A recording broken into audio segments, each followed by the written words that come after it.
Good evening, ladies. Good evening. How is everyone doing?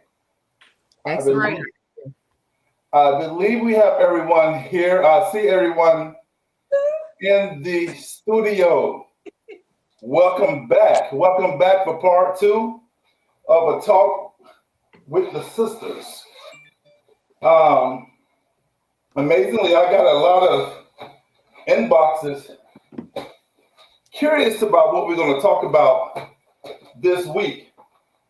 And before we get into this juicy conversation, which I think is going to be very, very intense, I would like to give you ladies the opportunity once again to introduce yourselves to our viewers. We will start from the top with Miss Mika and work our way down. Hi, I'm Shamika Howard back with you again. I work in the technology field. Have a couple certifications that deal with the technology field and own a couple of my own businesses. One is an elite party planning business, and the other is small business consulting called Mind Your Business. Glad to be back. Thank you for that. Thank you for that, Miss Mika. We're going to move on to the next young lady here. I don't think you can hear me. Can you hear me? I can, yes, yes. Oh, okay. Because I'm not hearing Charles for some reason, but You can't hear glad to be me? back with you. My name is Jeanette Brew. I do a couple of things as well. I have a financial services company, and I do Avon, which is my fun business. And um, yeah, I'm glad to be back. Thank you. Okay. And next, Miss Tan.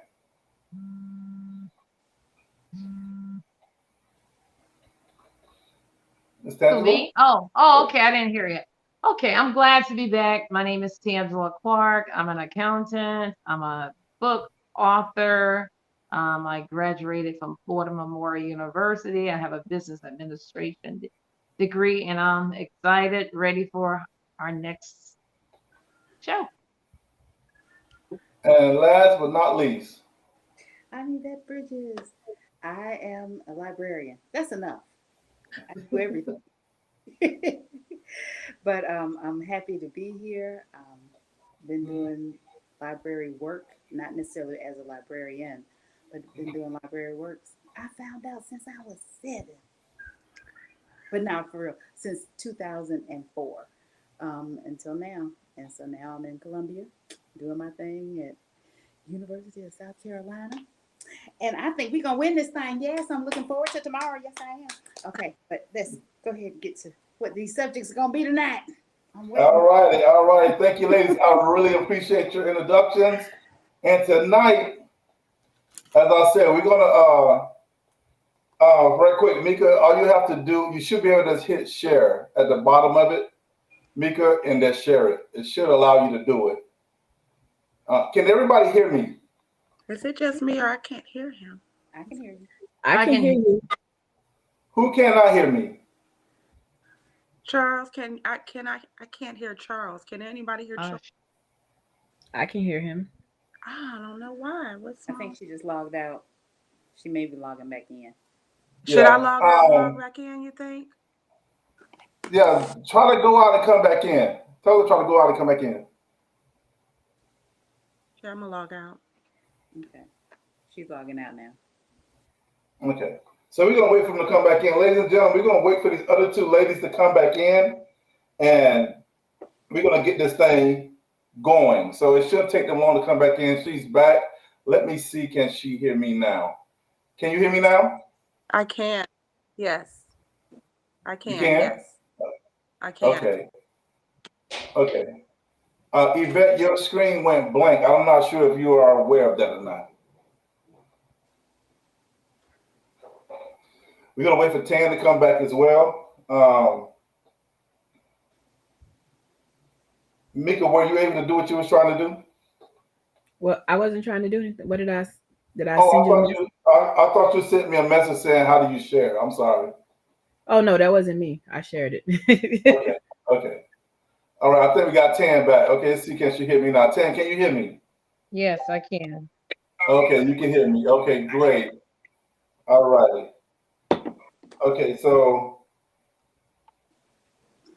you are on there? Yep. Okay. Yes. We're here. Okay, cool. So everybody is here, correct? Yes. All right, great. So this week, ladies, we're actually, ladies and gentlemen, that are watching us, that are viewing us, that's going to be viewing us later on. If you have to come back and listen to this introduction that I'm going to give, we're gonna continue on from last week. Last week we had a great discussion about black relationships and moving into black marriages and the black family, so forth and so on. So we're gonna continue into that in part two tonight, when we're gonna get deeper into um, the marriage aspect of the black family and some of the issues that goes on within the black community concerning the black family. So we definitely want to touch on a couple of good topics tonight. Again, we may not have enough time to get deep into our next topic, but I promise you this is going to be a very interesting topic. I believe all you ladies are going to take great part and give out some great information as far as these are concerned. If I'm not mistaken, I can't remember. So if I'm wrong, please tell me. Last week, I believe we started with Yvette, correct? No, Jan- I was number 4. Okay, who was number one? I was. You was number one. Okay, and you was number 4, Yvette? Yep, I'm the last. Okay, who was number 2? I'm gonna say 10. 10 was number 2. That means you number 3. Okay, so cool. So guess what this week happens? Going No. backwards. No. Vice versa. So we're gonna go vice versa. So we're definitely gonna have fun. I guess Tan gonna step out and come back in. She's back in now. All right. So we're definitely gonna have. So Tan, I know you missed this. So we're going vice versa in order as we did last week. So we're gonna turn the order around. Okay. So again, we're talking about black marriage this week. So I want you ladies once again to give your input, raw and uncut. Tell us how you feel. As a black man, we want to know as well, because we're going to touch on some touchy issues that I hope some of the brothers will come in and join us, but we're going to definitely touch on some issues. So I'm going to start this off with this question to Yvette. And I'm going to let Yvette kick us off with this conversation. And the question is, what is an important culture in today's black family that should always be that is not implemented into the black family today that was implemented back when we was younger, when we was raised by our mothers and our grandmothers and all that? What culture have the black family got away from? Cultures. I would say riding the storm out. Because it used to be a time when, the thing was that you went to your preacher when you had problems. You went to the elders when you had problems. We don't do that so much anymore. We go to our peers, we go to our girlfriends or our guys that are in the same situations. And I think the culture of relying on our elders and seeking wisdom, we've gotten away from. Anyone else want to touch on that? For me, I'll say being able to discipline each other's children. I can think back growing up, like if you stayed at my house or I stayed at your house, or even if you was the neighbor down the street, like you were able to say something to somebody else's child if they were misbehaving, if they were acting up. I remember I was scared all the way from home to the school to the bus stop, because they all knew my family. They knew my mom. If they didn't know my mama, they knew my aunties, because somebody was gonna know if I was acting up, and I was gonna get in trouble. Like nowadays, you can't say anything to anybody's kids without it being a whole World War III fight. Like you can't tell them that they're doing wrong, because the parents will disrespect you in front of the kids, for you trying to tell them that their child was misbehaving. True. I agree with that. I agree with that. Anyone else? I would say, this is Tangela. I would say the respect for parents, kind of like what she just said, and respect for one another. And I think that back then the children had more fear. They feared the parents or what would happen. And sometimes that comes with the way that they were brought up. So I think we have geared away from that and that family time. We don't have family time. I mean, because you'll see a whole family in a house and everybody got a cell phone, pretty much. Mm-hmm. That's Okay. kind of what I was gonna say, Tangela. We don't have. That's what I was gonna kind of relate to, that we don't Right. have that family time together and sitting down at the table and eating together. That was a big Right.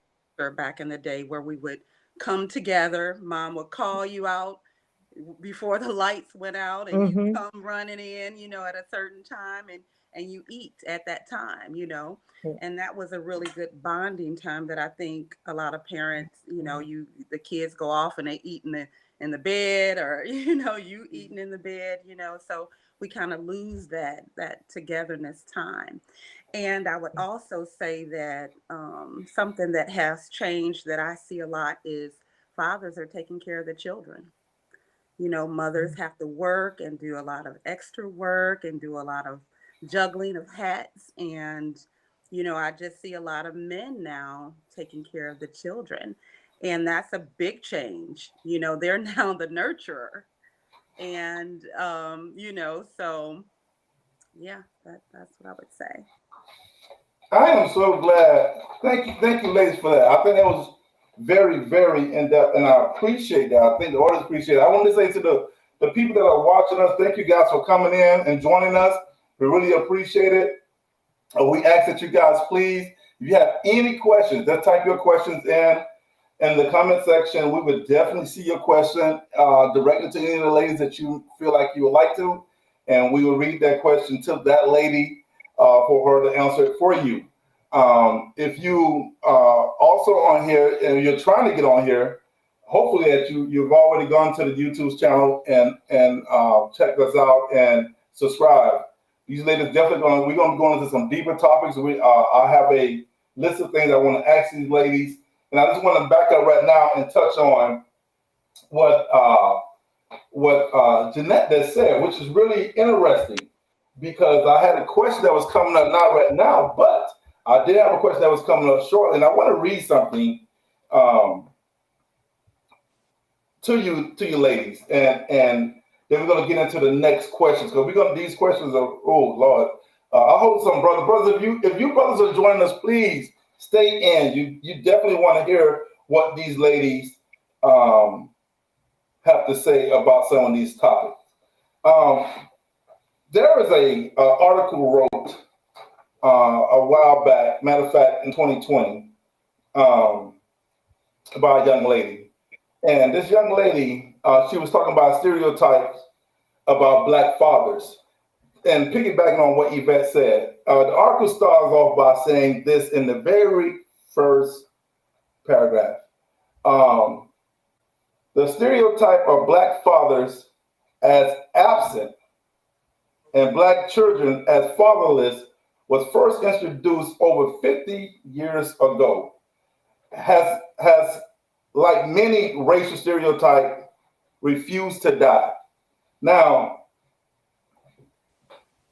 with what you just said, my next question is going to be, girl, you just hit that thing right on the head. I want to hear this because I'm a Black father.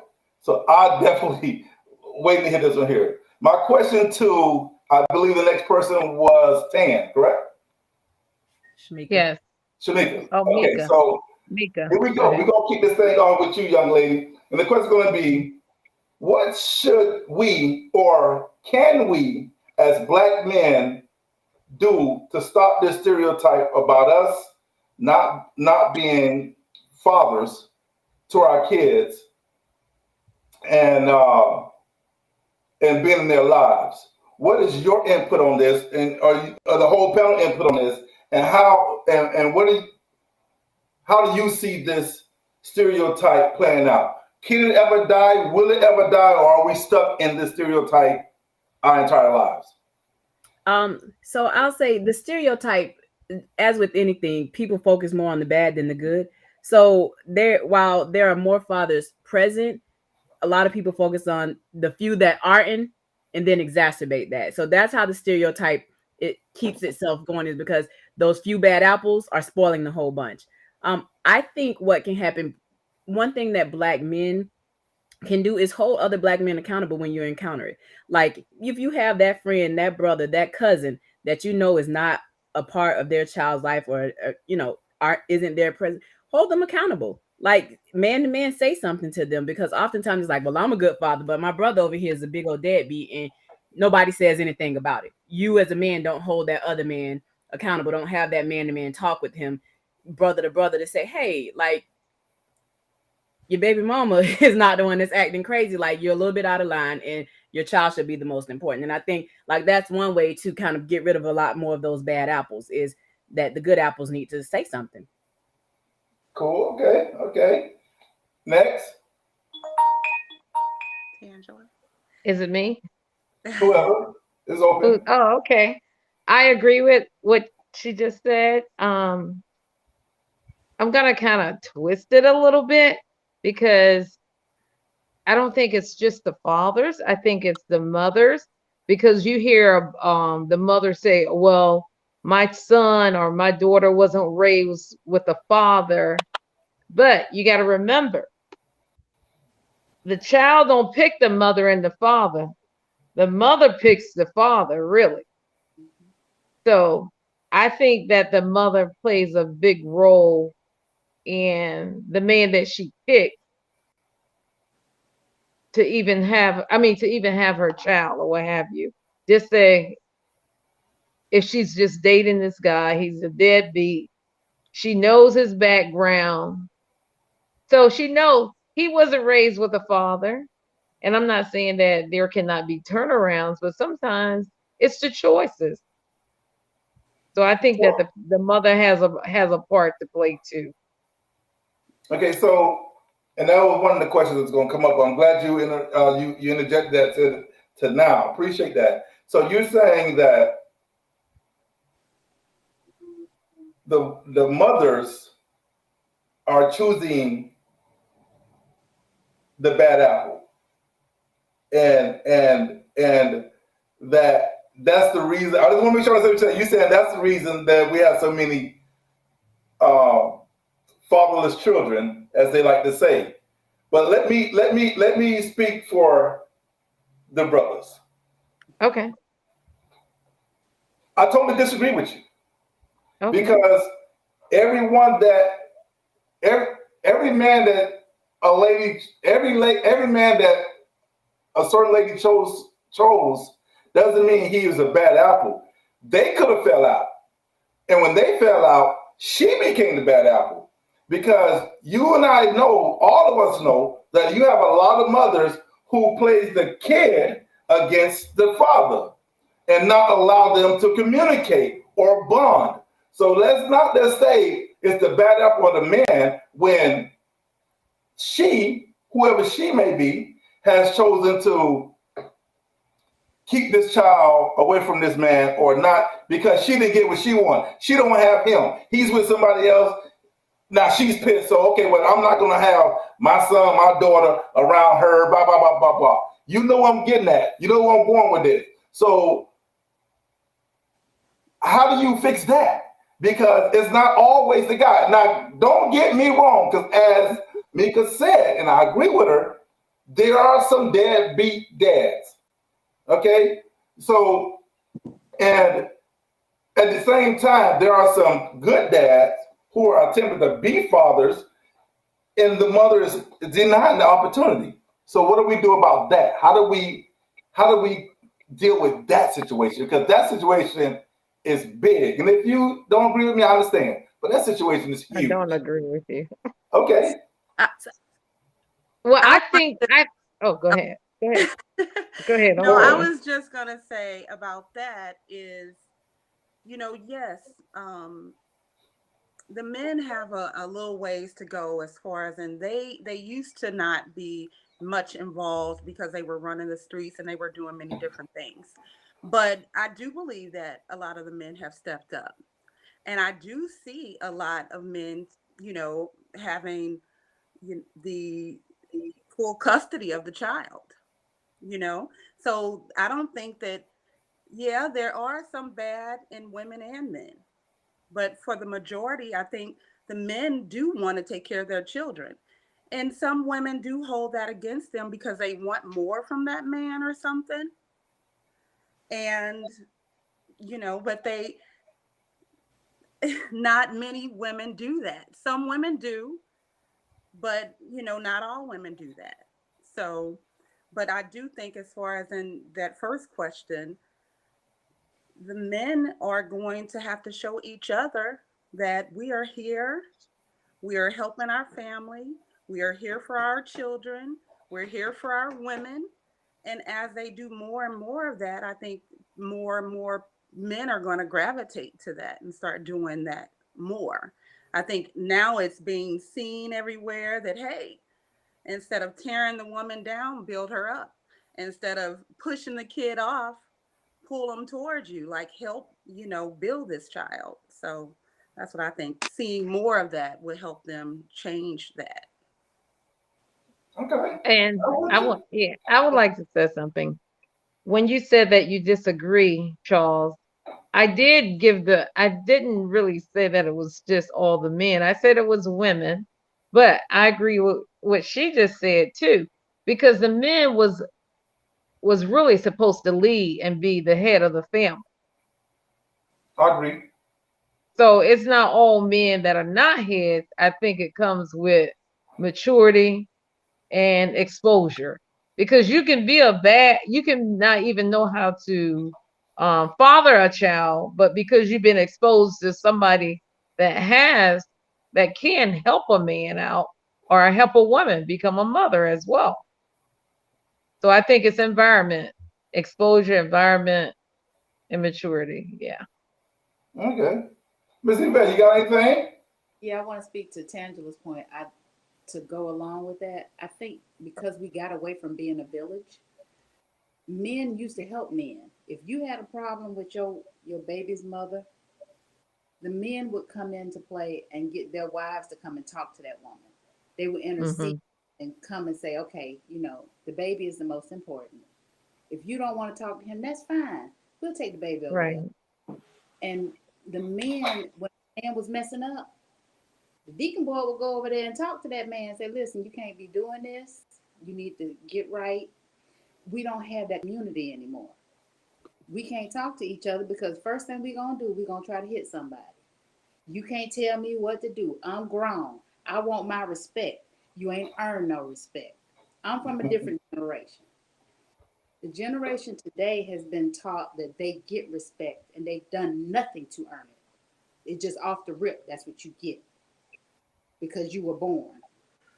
I'm not with that one. I feel like you give that respect, you get it back in return. Then somebody can see whether or not you get more respect. It builds. But the respect level from both men and women is no longer there anymore. So Right. men don't respect women for their role that they're playing in trying to raise a child. And if you don't want to be together, please don't. Don't do that to that baby. Don't do that to each other because y'all gonna be miserable. Right. So it's okay to be apart, but you got to do your best for this creature that you have created, this child that you have made that did not ask to be here.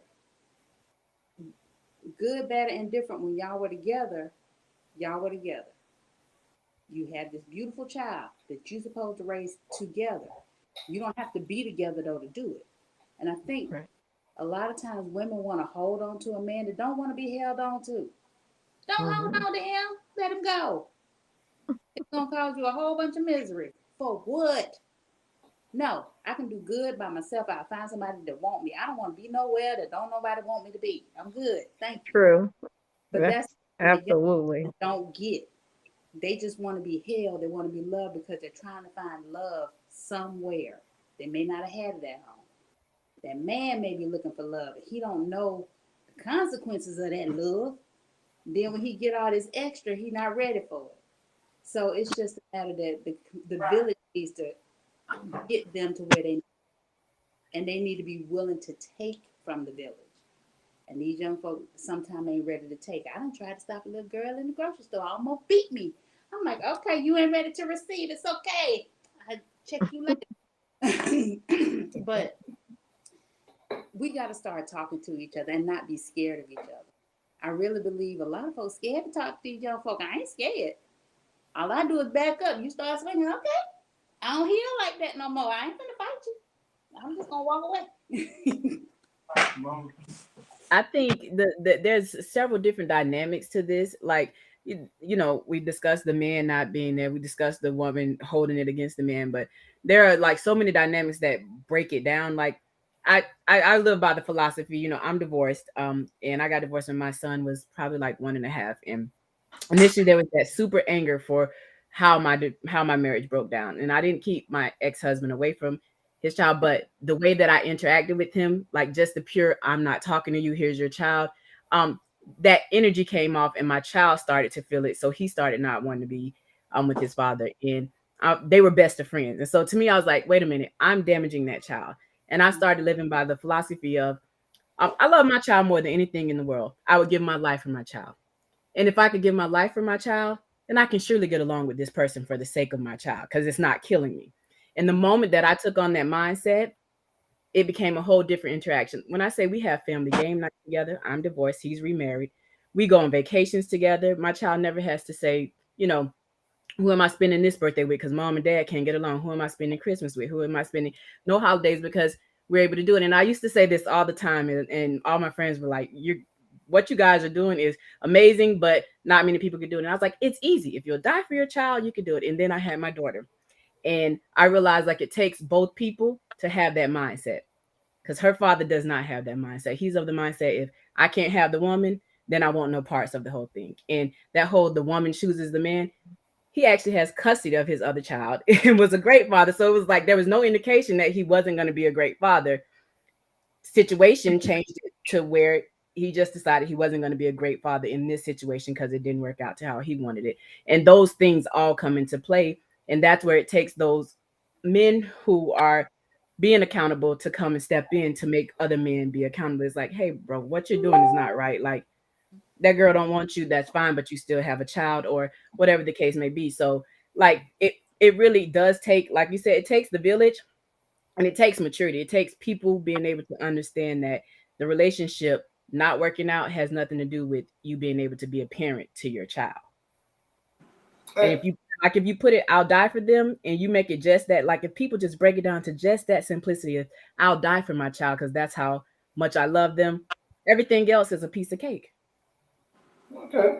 Now, I just want to touch on that, and ladies, thank you so much for your input on that. That was amazing. But I do want to say to piggyback off what you just said, Mika, and I think that some brothers are just that ignorant. If I can't have the woman, then I want nothing to do with the child. I find that to be ignorant. I find that to be setting yourself up for one hell of a basket of karma that's coming back your way. I think that brothers, especially, and this going to sound, I hope this doesn't sound too far-fetched or cliche-ish, but I think that brothers, especially when it comes to girls, I think that brothers fail to understand that you are the first man in her life. So anything that she adapts, she's going to adapt it from you. So brothers don't understand that when it comes to young girls, they need their father to set that role, that boundary, because he is the first man in your life. He's your first boyfriend.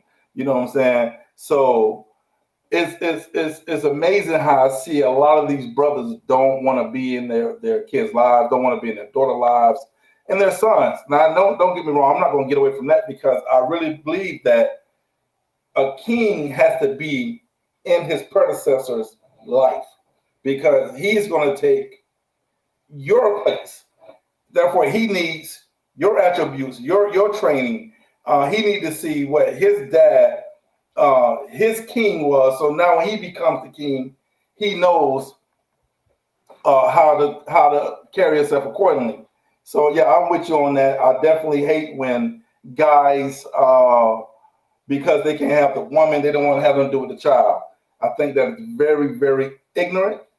I don't agree with it. I hope brothers that come here and listen to this understand that I'm speaking for those of us who love our kids, who wants to be in our kids' lives, who strive to be in our kids' lives.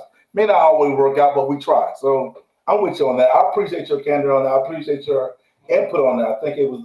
I hope that people go back and listen to that because I think that was very, very, very, very deep in that conversation right there with you ladies. I told you guys before we have an amazing panel of women here who definitely speaks their mind, and I love that. So we're going to jump to the next question, which is directed to who? Thank you. Mika? No, I just went. You just went? Angela. Angela's time, I think. Dad? Oh, yeah. I Oh, thought I already went. Okay, go ahead. All right. okay, okay. Let me see which one of these I want to hit you with. Don't All do it. right. Don't do it. Don't do it. I'm going to hit you with this one. I like this one here. I like this one here. I actually did a little research on this, and I found it to be amazing how true that I've seen, that I know that this was. All right. In you ladies' opinion, are black kids more or less respectful to their parents than when we were kids? And why? Oh, Oh, that's a no-brainer. I think they're less respectful, and I'm not saying 100% of them are, but I do say they're less respectful because they pay more attention to their cell phones, social media than they do their own parents. And I think, how do I say this? I've seen this happen several times where a kid would disrespect their parents because they've taken their cell phone from them. So I said they're less respectful because they have too much access. And then again, another thing that makes them less respectful, are we teaching our children how to be respectful at home first? So I go with less respectful. Next.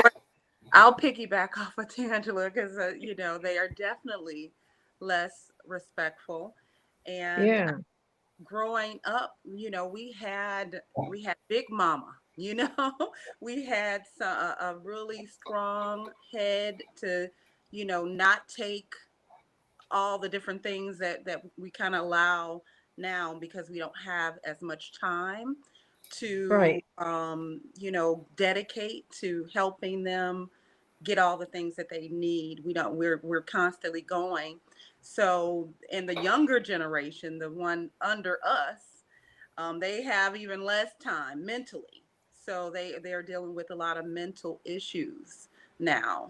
A lot a lot of things that women didn't have to deal with when we were growing up. The man was around, and he might have been gone, but he was taking care of the house. See, That's right. so she didn't have to worry about having to go and do all of the things. She could focus on cooking and getting the kids in and teaching them and everything. So yeah, unfortunately, they have gotten worse. I don't see them getting better. Um, for me, it all starts with the man. It's the man, then the woman, then the children, then the community. And we can't fix the community until we fix all the layers that adds up to that Okay. lineage. So Yeah. I I'll want say to this. touch on I want to touch on something she said when you said it's the man. My thing is that okay, I agree with it's the man, but to a certain extent, because I think that men are not really taught as much as women are taught. We have more, say for instance, okay, we start off being little girls with baby dolls, right? So we kind of pick up that motherly fit, you know what I'm trying to say, attribute or something as from a little girl or something. yeah, Where boys don't have baby dolls and then I they can't, and then I'm gonna say this too. And then if you go to the grocery store and you look at the magazine, it's more about teaching women how to be women or what have. I know. But men don't get that. So I'm just kind of not defending them because there's no excuse. But I'm saying the only way that men are going to be taught is that they have a strong man that Mm. can lead them and they don't mind following. I mean, I could be wrong about that, ladies. Y'all can tell me. It's I just okay. real quick, Tangela, I just want to reiterate what I was meaning by the man being closest to God. So, Hmm. he in God's word says that if he didn't have an example, that I'm the example, right? Right. Oh, I You agree. can't really be like, well, I didn't have no father, because you know better. You know Right. right or wrong. So it's kind of like, okay, so he's the closest to me, and this is my I, belief, everybody. no, But I agree. I agree. he's Yeah. closest to the one is what I was taught and how I feel, and that so but he does, I think, will need a strong woman to encourage him to be that strong man again. I think that is what's going on with the sisters, that hey, we're encouraging them or trying to lift them in such a way to get back in the place that you are rightfully supposed to be. And But I agree. You're saying spiritually. I do agree with that. yeah, Yes. Of course. I'll Yeah. say this: respect. I think they are less respectful because respect all around has declined. Case in point, I remember my son was in little league football, and there is this child. The children were a little bit unruly. They were 6-year-olds, and the coach was there Mhm. by himself with like 12 of them, and he was not being able to handle those little boys. And so it was a couple that were being super rowdy, and the parents weren't like right there near the field to be able to control the kids. And so he told them, you guys go and find your parents. You're going to sit out. And one of the parents came back over there with her child, and what I thought was a parent, but she came back over there with the child. And I mean, she cussed that coach out in front of all the kids, including the child that she had. And, at that moment, I was like, what are you Wow. teaching him? Like he was misbehaving, and you came because she had spent her GD money, and he was gonna play, and ain't no MF and body gonna tell her that her child can't be there. Like, I mean, she went completely off.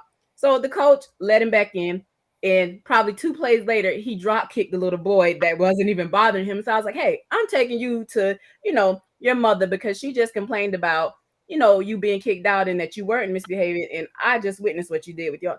Took her over there, and this lady was like, in, like she literally was like, so, and if it was your son, he could do it too. And I, at that moment, I lost it. I was like, you're never putting your hand. He would never put his hands on my child, because I stand there and I make sure I watch my child, unlike the rest of you, and find out it was the grandmother. And I'm like, if this is the grandmother, what have you taught your children, and what are your children teaching your children? And now you're teaching this to your grandchild. Like, this is the level of disrespect. And you see that at the little league games. You see that with parents coming into the classroom, cussing out teachers, cussing out other adults. Like, they're not showing any level of respect. So they're not teaching these kids how to be respectful. They're not displaying it. And so the paradigm of respect just has dwindled. It has crumbled.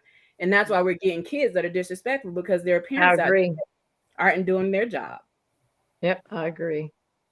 I never saw my mom cuss out a teacher. I never saw my mom cuss out another adult. Whether they were right or wrong for yelling at me, it never happened in front of me. She may have addressed them afterwards while I wasn't there, but like that was something we just didn't see back in the day, where like you would see adults chastise other adults for talking to their children. Hmm. Yeah. I Anyone think, else? yeah, I think of it like this. With technology came a lot of our civil downfall. We got faster. We got more information all at one time, but the information that we were getting fed was some negative, very hostile, very, because let's look at the TV shows. Let's just go through the 90s, the 90s forward. We had Real World, Road Rules. They smoking, they drinking, they doing all kinds of stuff. They had the first abortion on TV. Stuff we done, we never talked about on TV before. Then we had Bad Girls Club. All these girls do all day long is fight. These kids are being raised not by their parents, but by their grandparents. The grandparents are tired because they done already raised their kids. They just let them sit in front of the TV, and this is what they're watching. Maury Povich, all the shows, all the middle of the day shows, because you know you with your grandmama. You know she watching her stories, then she gonna watch the trash TV, reality TV. And the kids sitting there watching all this. So that's what they're ingrained in them. It may not be coming from grandmama. Grandma may be helping it, but grandma may be getting influenced by it too. So the baby really don't have no chance. They get to school, the school is being told they're your problem now. They're 5 years old, here you go, fix it. And that's what's going to school. The teachers can't handle it. So it's a cycle that just continues to go. The drug epidemic started it, where we had a whole section of families that just fell apart. They get into schools, they drug addicted babies. So it just kept going and kept going. The respect level is not always because of what was taught to them, it's because of what they were missing. They were missing that family member that fell off to the wayside, whether it be by drugs or by death.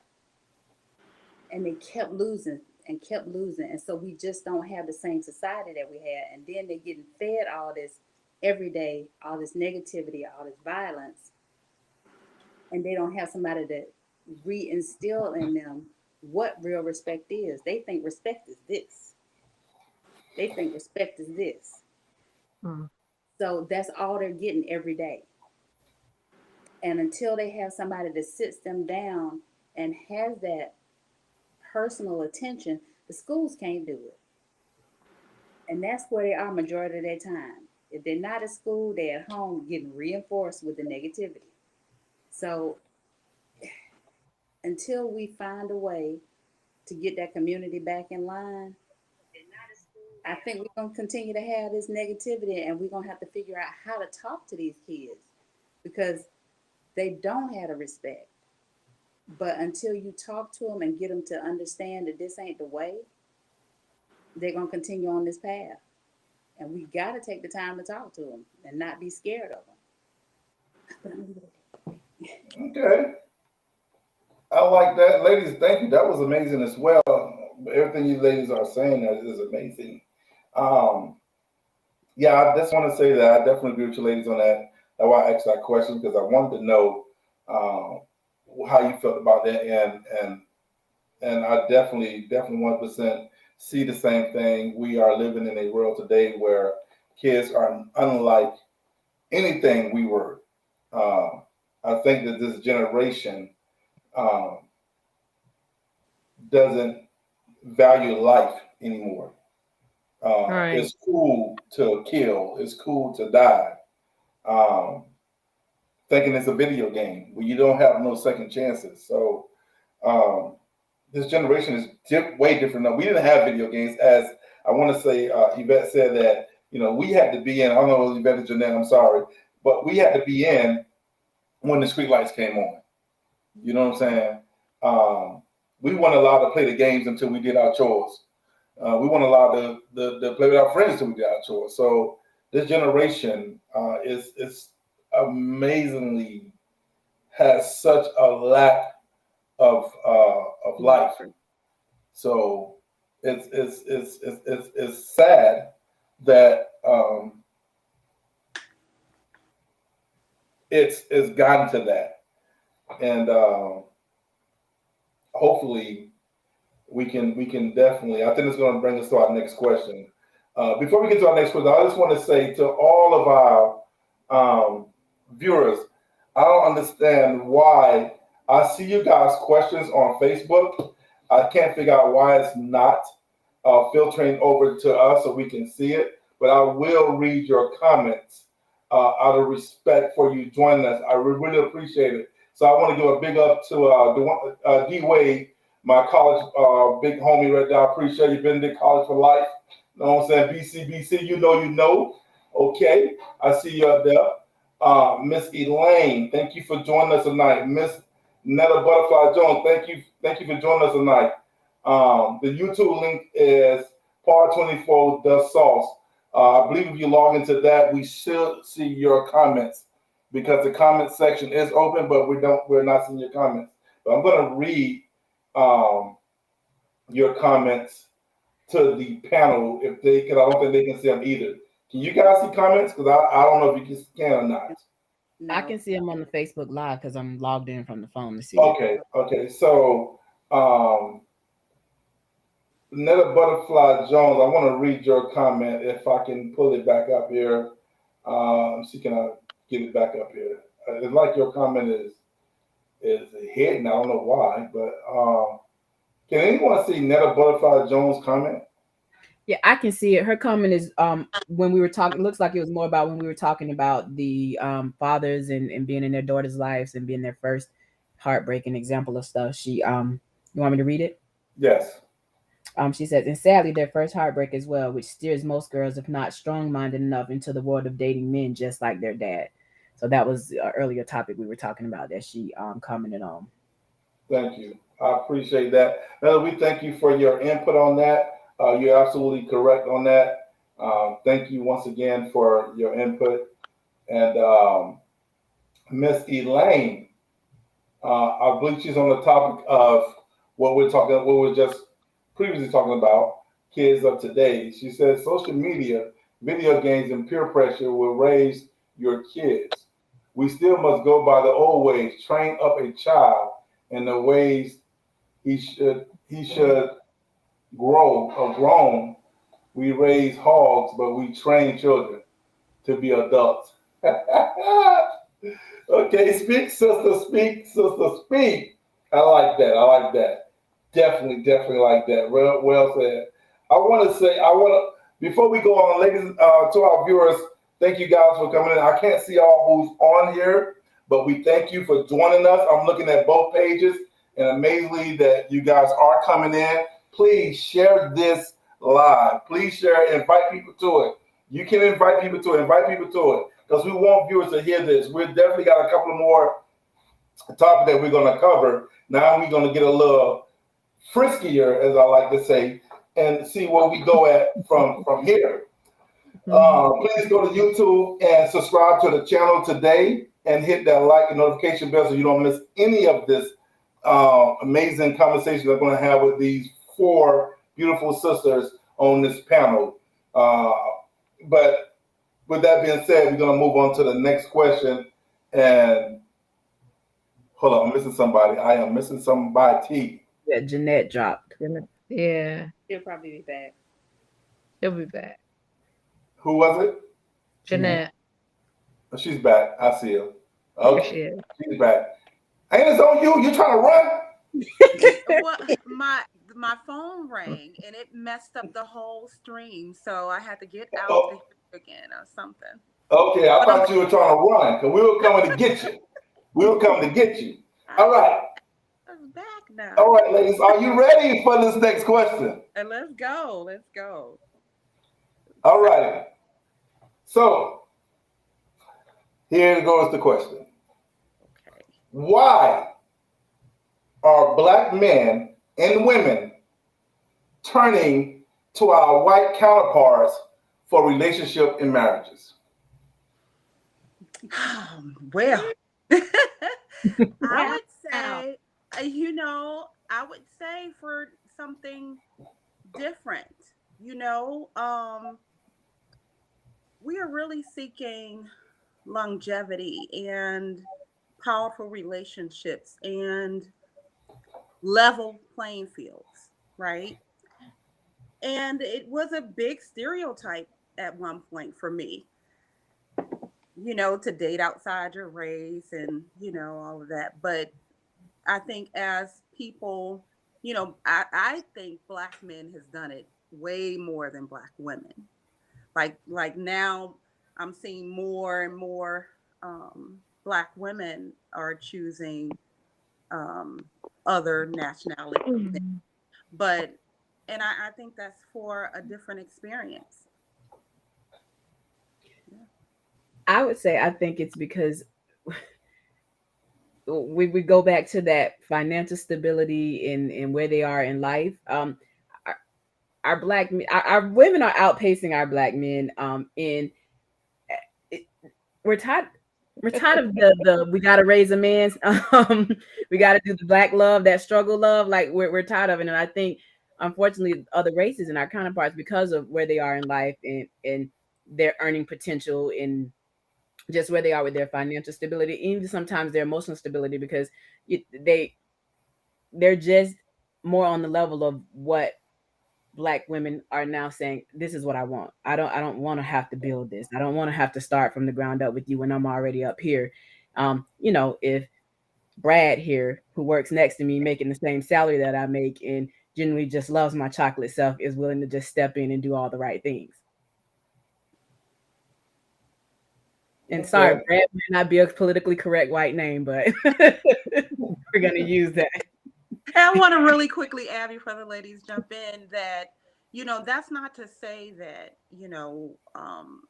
we still don't want our same race, but I think broadening, more and more women are broadening their options because of, just like Shamika said, that, you know, it's that where we are right now, and that Brad is able, since we had that name, is able to come in and show love without holding back. See, our brothers been through so much, and they are, now a lot of them aren't healthy either. They might be, going through some things, and now they want to settle down. You like, wait a minute, now you ain't, so, but yeah, anyway, that's what I want to add, that we still love our kings though, but I'm just saying the pool has opened up a little bit wider, is all. I mean, I think Well, black men is always right. I think they've always had the want to experience something, that they couldn't get or whatever. I do. So yeah. Go I ahead. agree with you. Yeah, because I was gonna say that too. I think it's because they turn to the opposite race because of what they can get in their own race, a like of, and that's many things. And Oh, then it please becomes, explain. I want to hear this. Ooh, ooh. well, we're gonna say, okay, we'll use, okay, I can say, oh, let me see how I want to say this. It could Let's be, speak. it could be fulfillment, more attention, and like she was saying, the financial stability. Like even women have struggled as well as, I mean, black women have struggled as well as white women. But I still think that they turn to the opposite race because, you look at the opposite race, a lot of times we can't say they work hard because they get a lot of inheritance passed down to them. And so that makes it easy for that woman. So she can go to college, she can choose what job she wants, and she can almost stay home if the inheritance has dwindled down. A lot of times it ain't just how he looked, because I mean, we've seen some, you'd be like, what is she doing with him? Or what is he doing with her? So it's all about what she was saying, having that stability, financial. Because I don't even think they even talk about sexual a lot. It's like John did this, John did that, John did, John sent me to school, John got helped me get my college degree. So I think it's a lack of what they don't get from the black men. Because there's nothing wrong with the black men. Okay, so you're referring to the black woman choosing Yeah. our black male, That's our white male counterpart as a mate compared to the right. That's black what I man. thought. Yeah, maybe I misunderstood, but that's what I thought you were saying. Right. I got you. Now, and I hear you, sister. I respect what you're saying. Now, what about the black man? Why did he choose the white woman?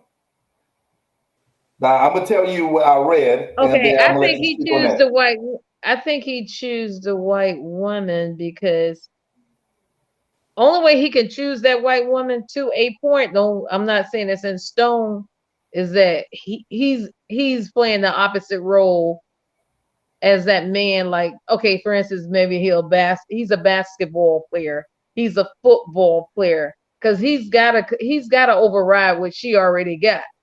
Because if she don't, I mean, y'all help me out. It's not prevalent that you see it that way. If he doesn't have nothing to bring to the table, I don't think he Okay, so are you saying that Mm-mm. athletes?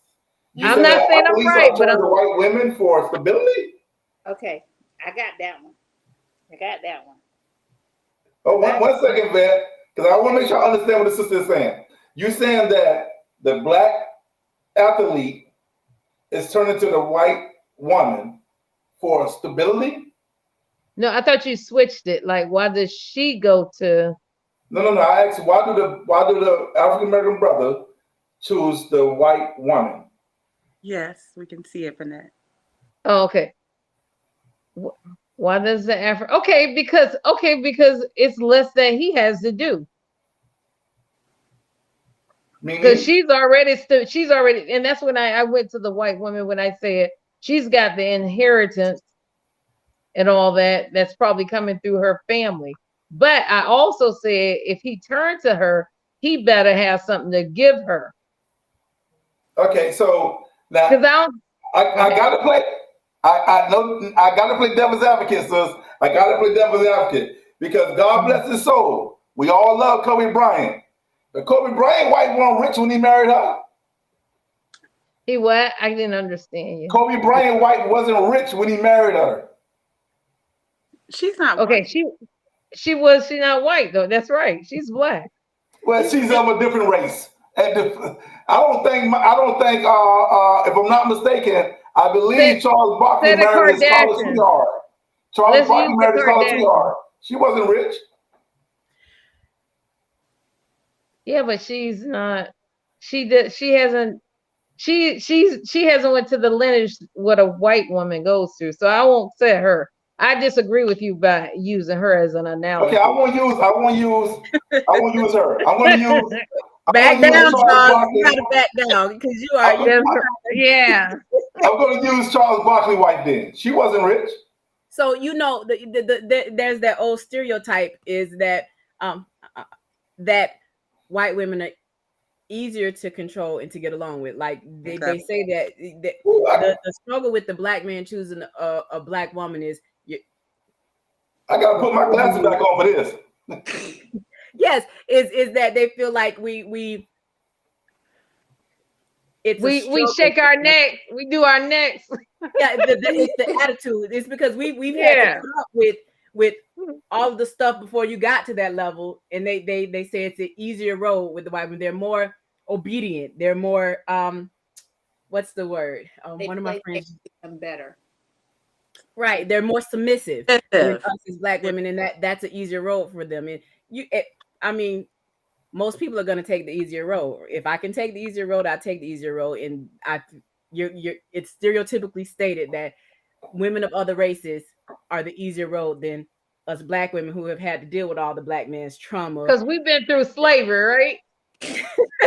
And not just that, like we've been the You ones know to what I mean? But we've had to work hard for what we had. Even Exactly. we've our experienced the parents same trauma they probably, experienced. yeah, because even our parents probably had to clean somebody else's house just to buy us a new pair of shoes. Now, don't get me wrong. Please don't get me wrong. I'm not disagreeing with you.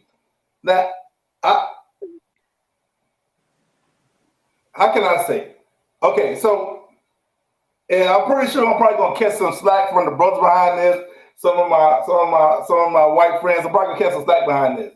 Now, this is what I read. This is what I studied and saw the purpose of the black man choosing the white woman. Now, I already know I'm gonna catch some slack from some of my white friends. I know it's coming, so I'm gonna go ahead and bite this bullet now because I know it's coming. To me, I see as, and ladies, I know two more ladies need to speak on this topic. I'm gonna let you ladies speak. I'm not cutting you off, but I see it, and if I'm wrong, please tell me. I see it as a long history of an inferior complex, if I can elaborate on that. For years, during slavery, we know that the white man raped and abused the black woman. And the black man was helpless, per se, Sure. to protect the black woman during slavery. Mm-hmm. Okay. So as time progressed and we were allowed to mingle with the white woman, the mindset is, okay, well, this is our opportunity to get back at the white man. This is the opportunity to get back because now we can do it and there's no law against it. So that's what a lot of brothers see it. Not those who date white women, but those who don't date white women and wonder why brothers date white women. Is something that comes from slavery, and I don't know if that's something that's you can take to the bank, but I think that brothers, I hear brothers say that okay, they date the white woman because, like Tan said, like Mika said, they don't argue back, they don't roll their necks, they don't do this, they don't do that. But at the end of the day, is it okay? Like, is it acceptable? I don't think the black woman accept a black man being with a white woman, and I don't think the black man accept a black woman being with a white man.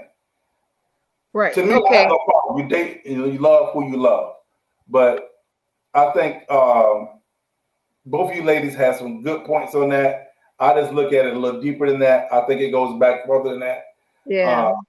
And I just hope, I just know that I'm going to catch so much slack behind my comment this day. So, And then my thing is, okay, I'm gonna say it for myself. Would a white man, the white male, choose me for who I am, or would he choose me because of my stability, my education?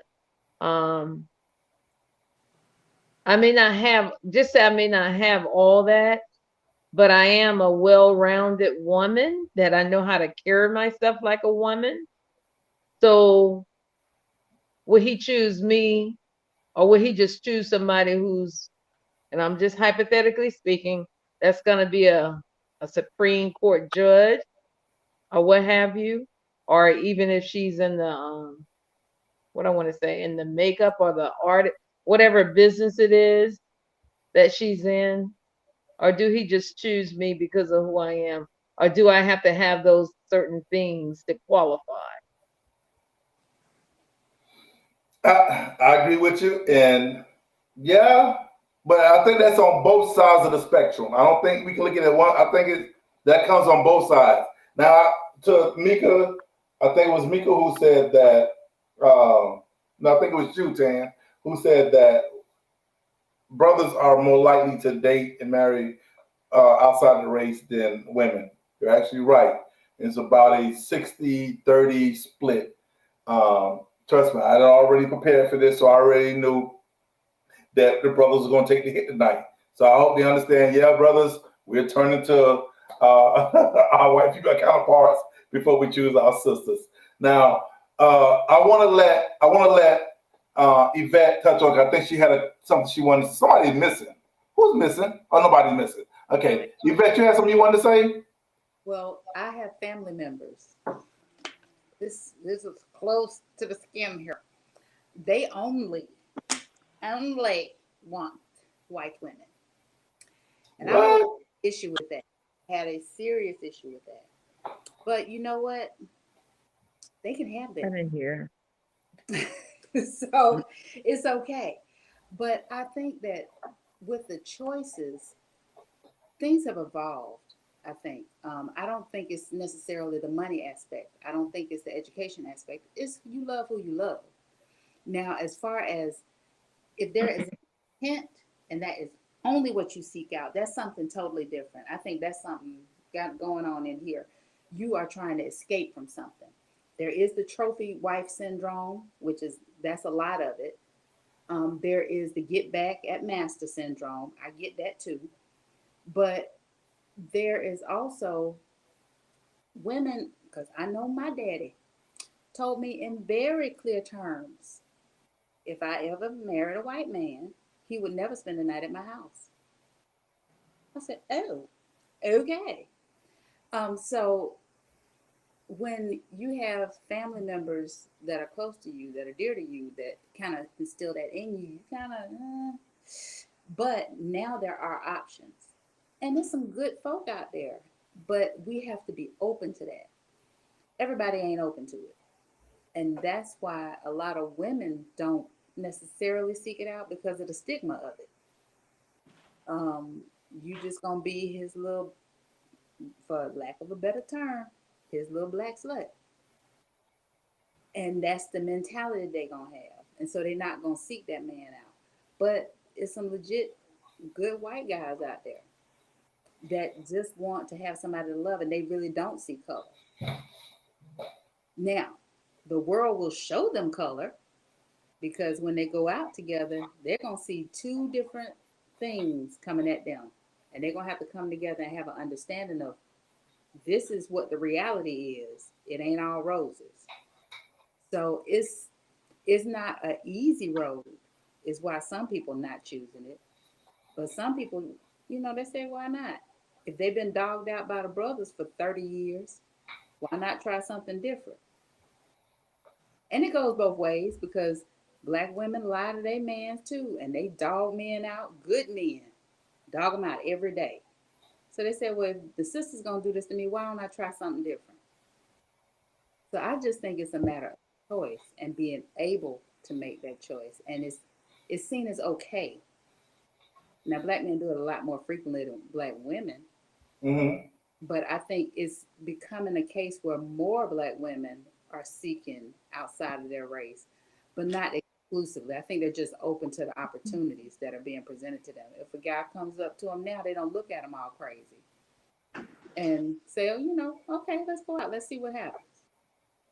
I just think it's more opportunities. I feel you. I respect that. Anyone else want to speak on this? Okay. Thank you, ladies, for that. I think that was very in depth. I think we got a little deep on that one. Now, I appreciate your input and your candid on that. That was very, very, very, very delightful to hear from you sisters. We want to hear this from you sisters. That's why you ladies are here to give it to us blood raw. So we appreciate that. Shout out to Miss Bennett who made a couple of more comments. We thank you for joining us. Ladies and gentlemen, once again, if you're listening to this on Facebook Live, please go to Part 24 Does Sauce on YouTube and log in, sign up, subscribe, and therefore we can see your comments because I know you guys have a lot of comments you want for these ladies to see. We can only see them if you go to the YouTube channel and post your comments there. So subscribe to the YouTube channel and post your comments. Therefore, these ladies can see these comments and speak on them if need be. I want to talk to you ladies about, because we talked about that. I want to let lead up into my next question. Now the floor is open to whoever want to take lead on this. We want to talk about the myth of the black marriage because I think it's a big issue And I think it's something that needs to be discussed. And I think it's some sisters as well as brothers going to want to hear. This sister, Nadine Kareem, wrote an article back in 2021. And she said this in the first part of the article. She said, "Do Black people get married? The question has been asked in one form or another in a series of news reports about the Black marriage crisis." Didn't know we had one, but they said that we had a Black marriage crisis just last year. And she said, Black marriage crisis, on the surface, such story seems to be concerned about Black women in search of love. But these media reports have fueled stereotypes about Black people by suggesting that too few Black men are available to wed. News stories on Black marriages have done little more than predict doom and groom for the Black woman in hopes of marriage. She said, in reality, Black marriage isn't reserved for the likes of Barack and Michelle Obama. Analysts, analyst of census data and other figures have debunked such a misinformation in the media has reported about Black marriage rates. Now, what I want to ask is, do you ladies feel like there's a Black marriage crisis? Are there fewer Black men and women getting married than 25, 30, 40 years ago? Yes. And why? But I think it's contributed to. I think Black marriage used to happen when we were a lot younger. Like back in the day, they did it when they were a lot younger because they needed it for the stability. You're expected to start building your family earlier, so people started having kids earlier and had a bunch of them. And I think like that's when marriages happened, and they stayed because of the kids, and the woman wasn't really working, and the man was the one who had to go out and win the bread. And I think now that people are more focused on, they're not putting family first, so it's more focused on, let me get my career, let me get myself together, I need to have all of these things before I can get married. And before we didn't say, well, I have to have my own house, I have to have my own car, I have to have my career, and it has to be stable, I have to be making money, I have to be in the position that I want in that career, and then I'll focus on marriage. And that's kind of where we are now. We're having to do all these things before we get married, when before it was we got married and accomplished these things. And so yes, you're not seeing it happen as much because you're seeing we get into 40 and 50 and realizing, oh, I'm by myself now. Maybe I want to go and find a man if he's available and then get married because I've done everything I wanted to do. So now let me settle down. I'm not going to say that. People get married. It's not in the traditional sense that I think people think that because people don't have money, they're not getting married. People ain't got no money getting married every day. They just don't have the big extravagant weddings. They're not going to school like we might have gone to school. They just getting married. They get out of high school, they get married. They go through a couple of jobs, they get married. They don't have. I'm sorry, man. Can you repeat that about the schooling? They may not be going straight to college. They may just be getting a job straight out of high school and they getting married. They may not be in the best situation, but they married. Okay, can you hold that thought for a second? Because I want to read you a paragraph from this article concerning what you just said, if I may. Educated Black women have it the hardest is the topic. It says, getting a college degree is the worst thing for a Black woman that a Black woman can do if she wants to get married, right? It's a question. Well, not exactly, the sister goes on to say. She say, news stories about Black marriage often mention that more Black women pursue higher education than Black men by a ratio of 2 to 1. Okay, I will give her that. According to this estimate, what these articles leave out is that white women who earn college degrees more than white men do, and this gender imbalance hasn't hurt white women's chances of a marriage. What's more, Black women who finish college actually improve their chances of marriage than lower than them. So they said that black women, when they get an education, a higher education, they're getting married more. But those without high educations aren't. Does that make sense? No, they're getting married too. Yeah. It's what it is. Well, I have something to. Oh, go ahead. Go ahead. I'm sorry. No. I think with the marriage, Okay, I'm gonna put first. Oh, Hold go on, ahead. I'm sorry. hold Oh on, no, Tam. she can Go go. ahead, Yvette. Go I ahead, think Yvette. education you may delay when you get married, but you still get married, but you have a different set of criteria. When you have somebody that doesn't have a higher education, they may not, they may not need the house, the car, all that set in place before they get married. They just get married. They like this guy. They like this girl. They want to get married. They're going to do this together. They got that pie in the sky because they're young. They're going to do this. But life will show you not so much. But so I think that just because you have the education doesn't necessarily increase your chances of or decrease your chances of marriage. I think it will just change your pool of which you might marry into, your pool of prospective mate. Because you'll be Go ahead, exposed to. Tam. Go Okay, ahead. no, she's not finished. No, you Go ahead. good. Oh, okay. I agree with what you said as well. But this is how I see it. I'm gonna go first. I think we've gotten away from our morals and we settle.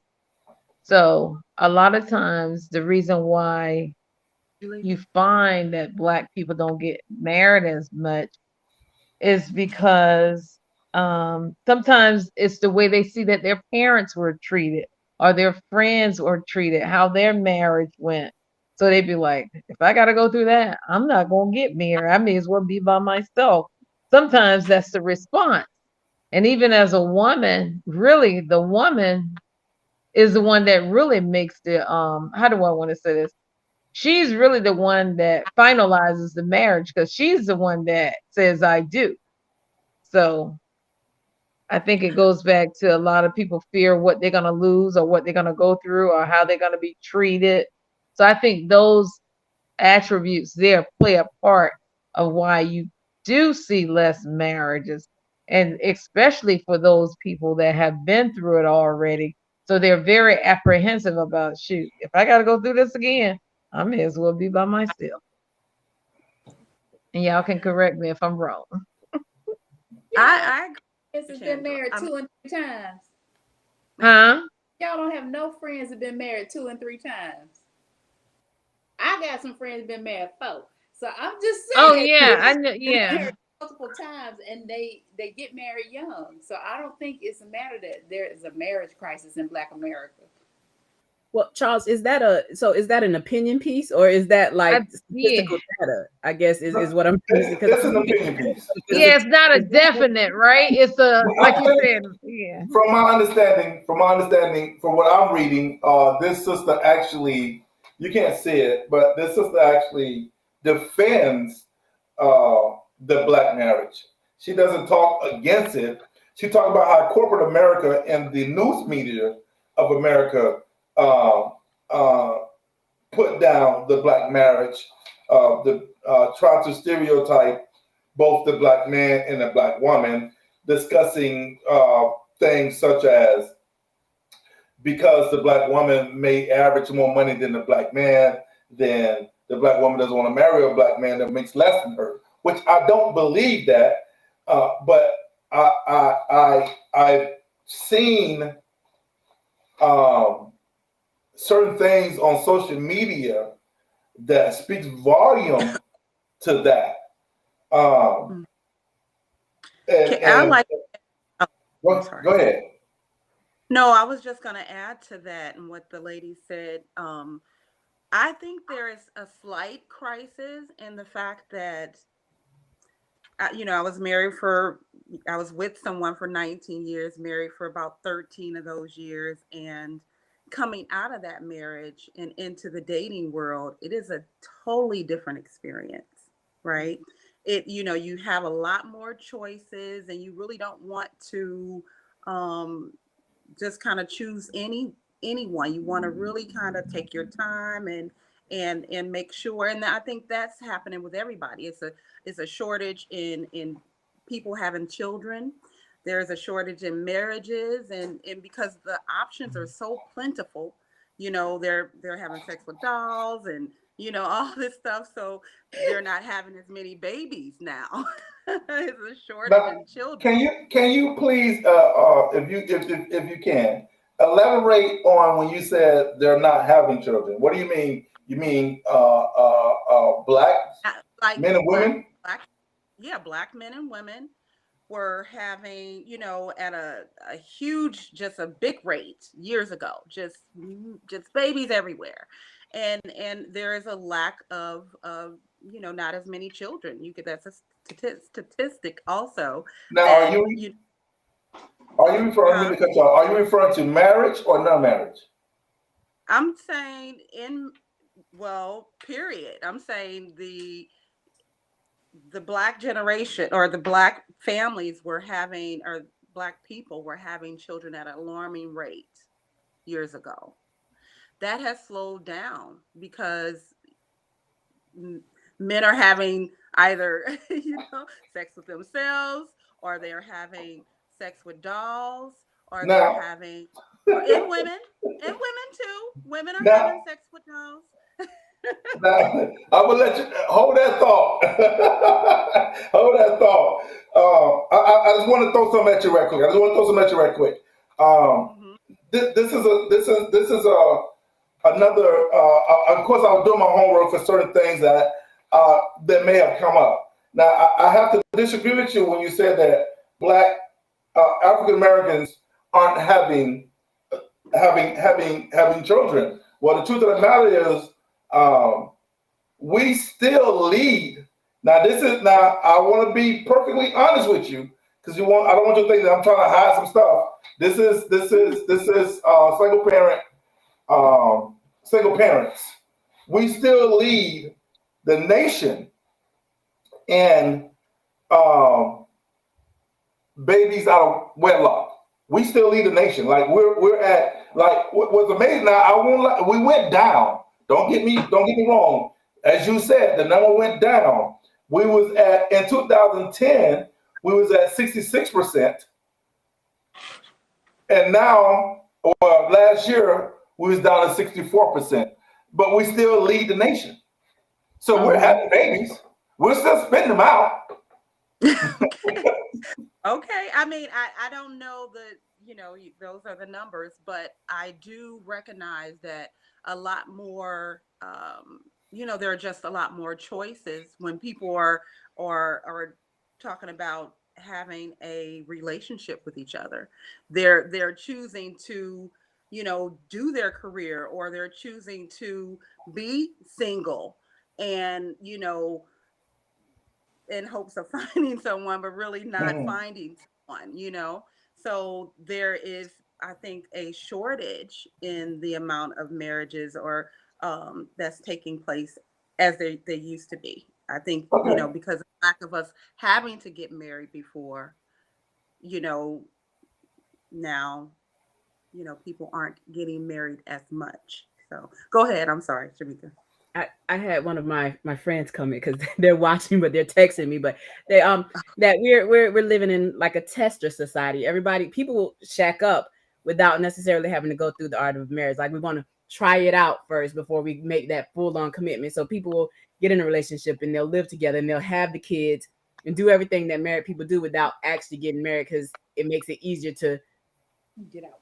dissipate get out of it if things don't work out, especially those people like when you think about people who've already been married before. It's kind of like I've done that marriage thing, so let's just I know for me, I literally was in an 8-year relationship after I divorced without ever the thought of like let's go get married. It's just like, yeah, we live together, we good, the kids all involved, all that stuff. But if I do it again, like I want to make sure it's right. I don't want 3, 4, 5, 6 marriages. So like in our society, we're just more apt to shack up instead of, taking that plunge and marrying. Got to really be a connection. You really got to feel it. Divine feeling. My thing always said before marriage, investigate before you invest. Say that one more time. I'm sorry. I said, my thing is investigate before you invest. Okay, so I like that. I like that. Let me ask you this. Oh, go ahead. Let me ask this question. And I'm kind of playing devil's advocate here. And this is to the panel, and any of you ladies that's watching that may want to answer. And I understand everything you ladies saying, and trust me, I'm with you. That's why we're having this panel, so we can be open and honest about all this stuff concerning our Black community. Do you feel that the slavery mentality to the legal sanctions of discrimination, incarceration, do you feel all these aspects plays a vital part of the lack of Black marriages, Black families in today's society? Yes. Yep. The new slavery is incarceration. So that is the new separation. You separate, and not only are Black men being incarcerated, but Black women are as well.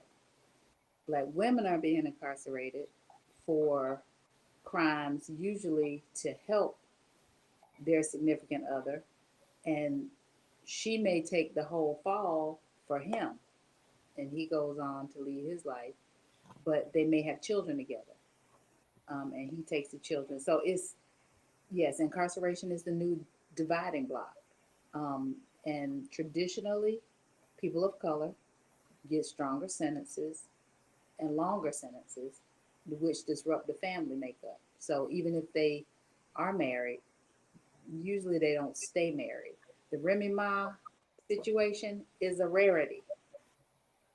For that man to stay with that woman that long, whew, that's some strength. That's some communication, and that is truly some love. So that is a abnormal, well, anomaly. It's not abnormal, it's an anomaly. But most people can't handle that disrupt of the connection between a man and a woman and being a family. So usually they fall apart with any lengthy sentence. Anyone else? No? Really? I'm shocked.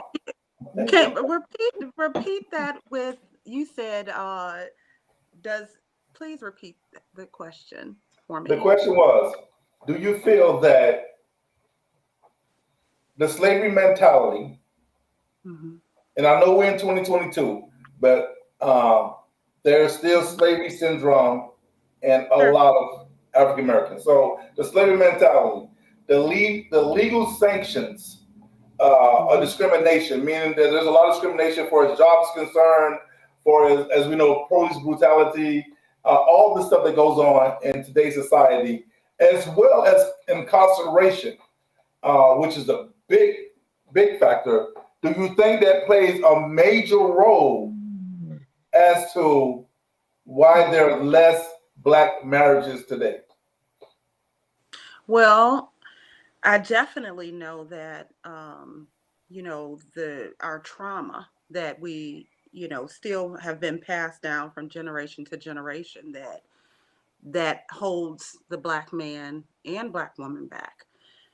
Just like we saw with the slapping and him standing up for the wife, and you had both sides. A lot of people were like, well, yeah, he's at least standing up for her in that marriage, and wouldn't any woman, Black or white, want her husband to stand up for her? And so yeah, past traumas and past, you know, things that we know and weren't taught, and you know, our lack of just injustice holds back the marriage. And you know, I think the Black man separately and the Black woman separately. So um, I would say yes, you know, it definitely holds back the marriage and the progression of the people. But you try to, you know, you try to, I think, teaching each other for the ones who like this platform, and getting awareness that that's kind of half of the battle of releasing some of that old, because it's been with us for so long. But we have a lot to offer, you know, each other's, you know, Black love is powerful. And if I, you know, if I do find that man that I could feel his presence and he can feel mine or whatnot, I'm gonna marry that man, you know. And I believe that most people want that. You know, we're relationship people, so we want to be in something strong and meaningful. But you know, definitely, you know, it holds us back and have us thinking like, you know, is this the way, or is our anyway. That's pretty much what I had to say. So Anyone else? I assume not. Okay. I'm good. Okay. Well, ladies, I think we covered a lot of stuff tonight. I don't want to hold you ladies up any longer. It is now 10:02. We definitely covered a lot of stuff for us. Black marriages, Black families, and interracial relationships as well. We covered all that stuff tonight. I think we did a great job. I think you ladies did a magnificent job in covering all that stuff and speaking your mind. There were some more questions, but again, it's 10:02, and I don't want to hold you ladies up because I know you ladies have things to do as well. But we're gonna move on to part three of this thing next Thursday night, and then we're gonna move on to talking about the Black youth.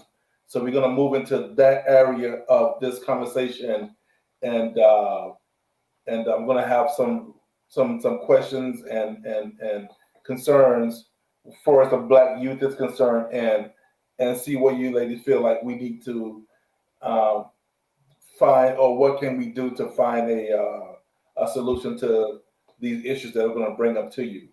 Um, Ladies and gentlemen, those of you that are watching this next week, next Thursday night, 8:30, please have your young kids, teenagers available to sit with you to hear this epic podcast next Thursday night, because we're definitely going to cover a lot of what's going on in the teenage world of violence today. So please, I beg of you to please have your teenage son or daughter available to sit and listen to these ladies as they give their input on these topics. I want to thank this panel once again. You ladies have done a magnificent job. Uh, I hope that those who come in late who haven't seen this from the entirety, from the beginning, you would go back and listen to it and give your um, voice as well. You're more than welcome to leave a comment that we would definitely be able to see, and ladies will be able to see as well. They'll respond to it if they choose to. I think they will. And we want to thank you ladies and gentlemen, for coming in. Those of you who did come in, please keep in mind that I'm going to edit the beginning of this podcast, and it's going to start from the entirety. It's going to start from the beginning, but I'm going to edit out when we first got started. So give me about a day, and I will get that up. I know part one, it's not part one isn't up on YouTube right now. Correctly, I'm editing that. YouTube is giving me problems because of the music choice I chose to use. So I'm working on that. I want to thank once again these beautiful sisters for giving us their input. Ladies, I thank you from the bottom of my heart. I really enjoyed you. I'm really learning so much from you ladies, and it's coming from the heart. That's why I know it's real. So next Thursday night we will continue this panel, and hopefully, if God's willing, we can wrap it up next week with part 3 of this panel. Hopefully, but we still have financial things to talk about as well. So I will try to narrow it down as much as I can. But you sisters are very outspoken, and that's what makes this so good. So next Thursday night, same time, 8:30, we'll definitely be back here and continue this panel. So once again, thank you. If you ladies have any closing statement that you would like to make concerning the Black marriage or the Black relationship, please do so at this time. I mean, mine's not concerning it. I just wanted to say if we can get the audience or the people that tune in to start inviting more people as well as ourselves so we can get some feedback. And we'd like to have some men as well. Thank you for that. I appreciate that. She's absolutely right, ladies and gentlemen. We definitely need for you guys to take part in these topics and invite others to it. I would check from my end and make sure that the invite button is up. It should be. If not, I would definitely look into how do I get it up so you guys can do it. I know we had people last week today was trying to invite people and couldn't.